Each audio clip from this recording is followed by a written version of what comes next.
today you're going to learn how PMP can be achieved without relying on any PMP exam prep book.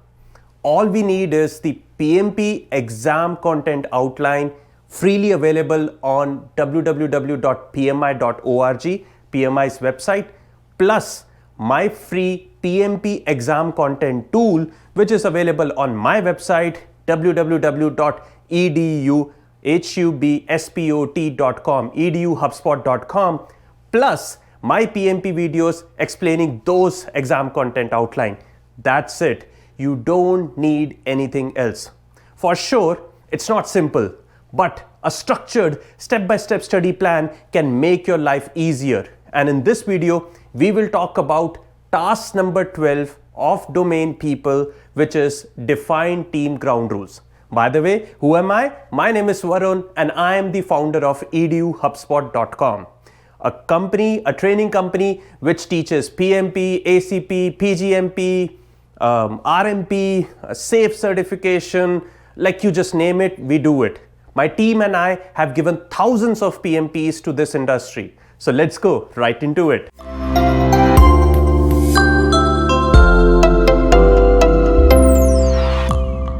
If you are seeing my video for the first time, then let me explain you how I structure my studies. So basically what I do, I give you a real life example, something which we can do it on day-to-day life. Then I will structure those studies with the exam content outline, the PMP exam content outline, the PMP studies, so that you can understand. So first, when you start working on a project, what is the first thing you do? First thing, if you ask me, I try to make sure I get my A team with me. Like the beginning, of course, getting the team and, hiring more and more people is more of an ongoing process, but that's like at least my major players are with me. That's your effective team formation. Then we plan the work, then we execute the work, then we monitor, and some monitor is something we do it overall. We then make sure we try to grow the business, and finally we close the project. This is a step-by-step journey. Now how and what I have done is I make sure that I pick up the exam content outline tasks which are given and pick up and explain those step by step in a series of how a project is managed. Now in my previous video, I explained about build a team. Now, which is one of the, I think it's task number 6. Now in this video, I will talk about define the team ground rules. So once you have the team with you, you want to make sure you have a set by set ground rules. Now let me give you an example before we actually go into detail. I want to open a bakery shop. I want to open a cupcake bakery shop specializing in, of course, cake, but it's not just one shop. I want to ship my cupcakes whole throughout the US. Now how can I do that? I need a big team for that. I need, for my shop, I need a baker, and not just one baker. Probably I need tons of, not tons of baker, but many bakers. Then for a particular showroom, the brick and mortar, I need one baker at least over there. Then I need someone who is taking the orders. Then I need someone who is shipping locally, not just shipping, like a delivery boy.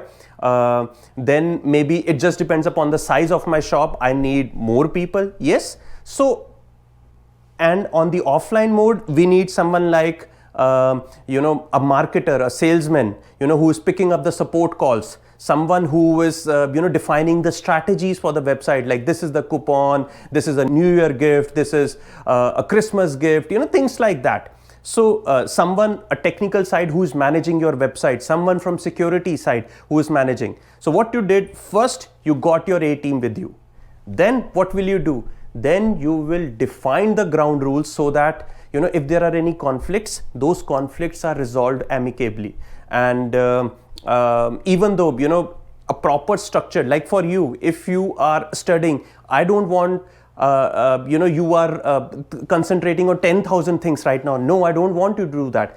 If you're watching my video, I want to make sure you are making notes out of it. Have a pen and paper and handy with you. Listen to me and make sure you are doing that. This is the notes. These are the notes which will help you before your exam. At that time, you won't have time to go through the complete videos or read any book. Again, I'm not in favor of any book, but just at that time, these handwritten notes by you would be very, very fruitful. So whatever you are doing, stop it. Make sure you are concentrating only on this video, because I'll give you so many keywords which will help you to solve some questions. And after the end of this video, we will be doing some practice questions just to see whether you got the concepts or not. So in this video, I'm talking about define the team ground rules. So let's see what my exam content outline is saying. And let's go to our exam content outline tool. Okay, so this is the free tool which is available to you if you are my student. If you don't have it, send an email to your mentor and the mentor will give it to you. If you're not my student, still you can get access to this free tool. What you just need to do is just go to my website eduhubspot.com and talk to a sales person on the chat section, and they will just explain this process and they'll give it to you for free of cost. No, if you're not signing up, if you're not taking my course, still you get access to this free tool. And let's see what is the beauty of this tool. So if you see over here, we are talking about defining the team ground rules, which is 1.2. So first we did build a team. Now we are doing defining, which is your task number 12, defining team ground rules. Just click on that. It will take you to our cheat sheet, basically, where it explains the different enablers. So first is communicate organizational principles with team and external stakeholders. So yes, when you define some ground rules, you want to make sure that your stakeholders, your team, everyone knows what are the do's and don'ts of the team, right? Because communication plays an important part. So you have to make sure you communicate openly to your team members and to your stakeholders that, these are the ground rules. Make sure you adhere to it. Then establish an environment that fosters adherence to the ground rules. Exactly. You as a PM, project manager, should lead from the front. You should make sure that the team is following the ground rules, and if they don't follow it, then what will you do? Which is your enabler number 3, manage and rectify the ground rule violations. So if anyone is violating those ground rules, then what will you do? Simple, we have some questions on this, which is you are conducting a virtual meeting. Okay, we'll do this at the later stage when we come back to the topic, because first I want to make sure that you understand this topic, and it's very nice. You can actually see the answer by clicking. You can see a video explanation also. All this thing you can do it. But let's first go to our topic to understand the concepts. So in the ground rules section, the first topic is your team charter. Now, what is a team charter? I always explain this to my students when I talk to them, is the team charter is do's and don'ts of your team. Now, what do I mean by that? The operating guidelines for the team, like basically how they should behave, how they should make sure that the ultimate goal, which is to develop the product, complete this project, is done in an amicable fashion, making sure all the requirements are done. But all these things specifically related to the team are mentioned in your team charter. So what all things we have? Values on which team is based on, exactly. Criteria used for communication within the team and stakeholders. Let's say if there is a conflict, how would you resolve those conflicts, which is actually your topic number 3, how to resolve those conflicts, how to make decisions in terms of conflicting opinions. Are you doing autocratic decision making? Are you doing unanimity, majority, plurality? If you don't know about these things, I explained that in my first video, which is build a team. Information about that build a team would be mentioned in your YouTube description. You can go there, but don't go there now. Guidelines for those meetings, how if you remember, we talked about meeting management. What was meeting management? Like, the guidelines, like at least 24 hours before you should send the meeting agenda. After the meeting is done, you should write the meeting notes. All those guidelines for the team meetings are also mentioned in your team charter. Then agreements within the team members, what all, like someone is working in first half, someone is working in the second half. All those internal agreements are also part of your team charter. Now, if you ask me personally, I have never seen a team charter myself. All these things we kind of assumed it, and while working in the project, we made sure that the work is done in an amicable fashion. But in reality, all these things are part of your team charter. Now, what are those ground rules for the team, if you ask me? And the best part about establishing these ground rules are, in future, the team knows what to do and what not to do. Your team meetings would become better if everyone, like for example, one of the ground rules I typically set up is, when we are meeting and if you're not speaking, keep it on mute. If you keep it on mute, then if you have something, of course, unmute yourself and talk, but I don't want to hear your distractions which are going on at your end, right? Better decision making techniques. Of course, if you have a certain rule that in case of conflict, this is the decision making technique we will use. So that's everyone knows that we are following the team charter. We are following the ground rules basically. Right expectations are set from the beginning itself. Like for this video, what was the ground rule I asked? Stop doing whatever you are doing. Make sure you are making notes while watching this video. I have set up in the beginning itself so that you take this seriously. PMP exam is not easy. And together you and I and with your mentor will make sure that your exam process becomes as simple as possible. There are different techniques which help to establish those ground rules, like your negotiation skills. Negotiation skills plays a very, very important part. Like if someone says that, hey, we should do majority decision making technique, but someone else says, no, we should do unanimous decision, right? So how would you negotiate? How would you come to a conclusion? As a PM, you should have all those things. Okay, what do team members negotiate on? Typically, the roles and responsibilities. I would say that's like one of the major reasons of why there are conflicts. Someone will say, hey, this is my task. Other person will say, no, this is my task. Or someone will say, no, this is your task. You do it. I don't want to do it. It was not my responsibility. Things on those. Someone will say, to define the priorities. Someone will say, my task was more important. Someone will say, no, your task was not that important. My task was more important. Okay, what are the different deliverables and how they will be developed? Exactly, people may have different approach, right? So you need good negotiation skills as a PM to make sure you come up to an amicable solution. And if you ask me personally, communication management plan plays a very, very important role in establishing those ground rules. Why?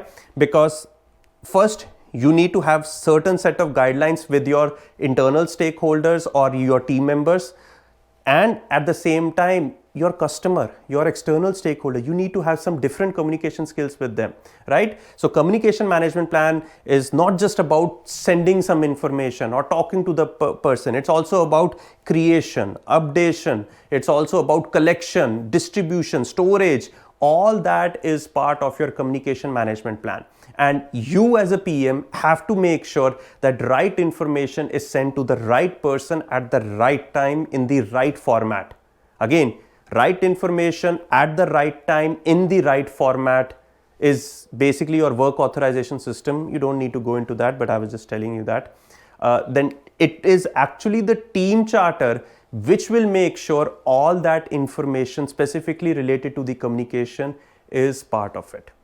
Now, in your team charter, there are different rules which you have established. Those rules are known as your team norms. Team norms are basically the set of rules, set of building blocks, we call it, which make sure that team members should adhere to. Like for example, you can say meeting norms, like keep it on mute. That's a team norm for the team meetings. Then you can have norms related to conflicts, how we will resolve the conflict. norms related to decision making progress, norms related to communication methods. Like someone will say, hey, I prefer an email. Someone will say, I prefer Slack, or I prefer a chat or a text message. All these things. Someone will say, I prefer a WhatsApp. What I prefer an email. My email is varun.anand@eduhubspot.com. If you have any questions, feel free to share that. Just send me an email with that. Value shared with the team. All those things are basically your team norms. Okay. And I have been using this term a lot, conflict management. And there is a specific task which is managing of conflicts, which is part of your exam content outline, which we will discuss at a later stage, but a very, very important part. But let me ask you this question. Why do we have the most conflict within the team? The three top reasons are schedule, priority, and human resources. What do I mean by that? From schedule, you can say that my task should be done first. Someone else will say, no, my task should be done first because I have to go somewhere, or I can't give time in the month of January. Then priorities. Someone will say, my task is more important. Other will say, no, my task is more important. Then human resource. You have a conflict with your functional managers, where you say that I need this person. Functional manager will say, no, he or she is my main resource. I cannot give you that. Take Miss So-and-so. You will say, no, I don't want Miss So-and-so. I want someone else who has better capability. That's also a conflict. So main reasons of why you have conflicts is basically three: schedule, priority, and human resources. Now, to establish those ground rules, the important part is that you as a project manager be a servant leader. And what a servant leader is, you should serve others. You should not dictate that this is what the rule, this is what the rules should be. It should be more like a structured, more like a brainstorming kind of a technique. Like for example, talk with your team members, understand what their problems are, have a collective decision. So brainstorming, I would say from an exam perspective, and this is something which we will do it in plan the project work. The scope section we will talk about in detail, basically difference between brainstorming, interviews,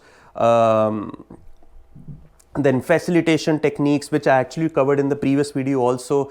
There are a couple of focus groups, all those are done. But for now, understand the keyword, write this down. Keyword for brainstorming is more informal approach. When I say informal approach is just collect all the ideas together within the team member, and then at a later stage, you would, at the later stage, you will probably find out how it is done, what should be done in a more structured way, which is basically your focus group or facilitated workshops and things like that. Again, I will explain that in your plan the project work video. Now, the last enabler for your ground rules was define the team ground rule was manage and rectify the ground rules violation.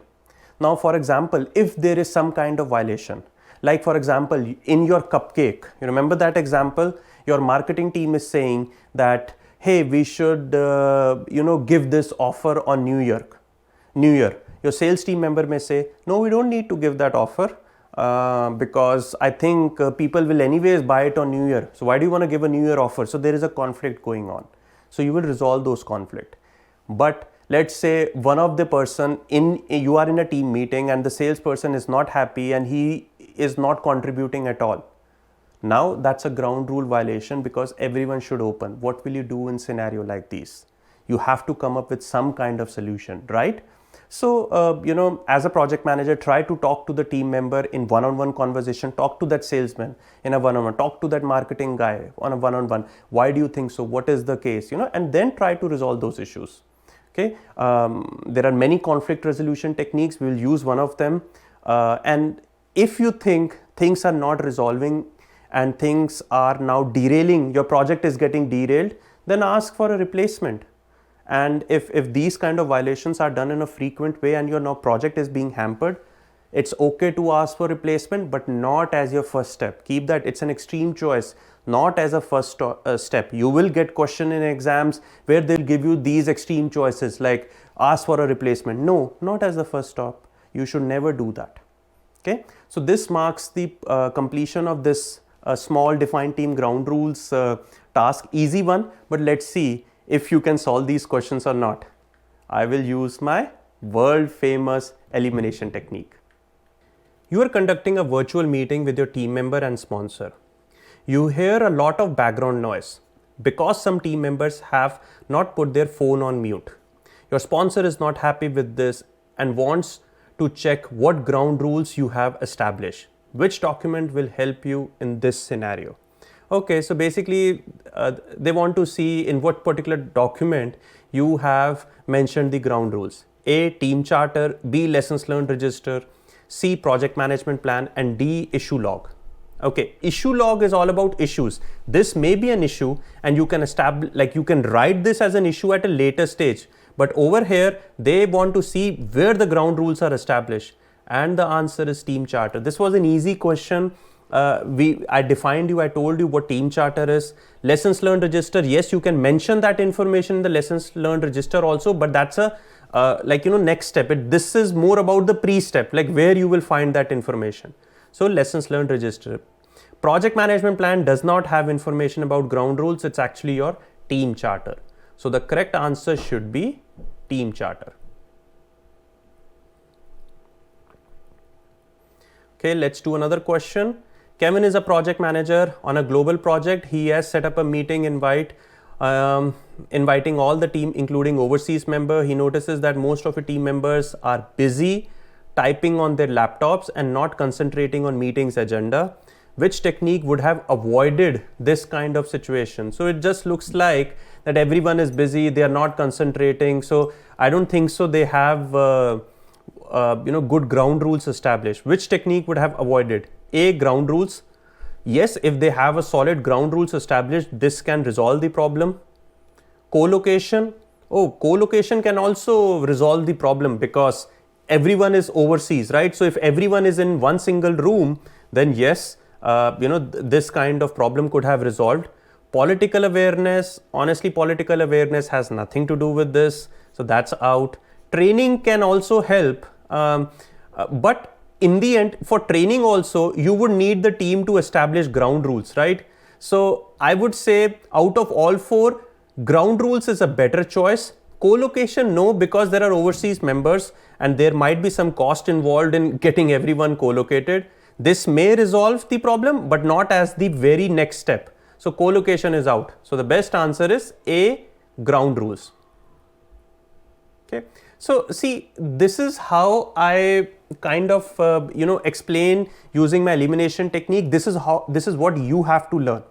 For more than 1,000 plus questions on my website www.eduhubspot.com, I have explained the questions, all scenario based questions in this format. And these are some easy questions, but there are some difficult questions as well. Now let's go to our exam content tool.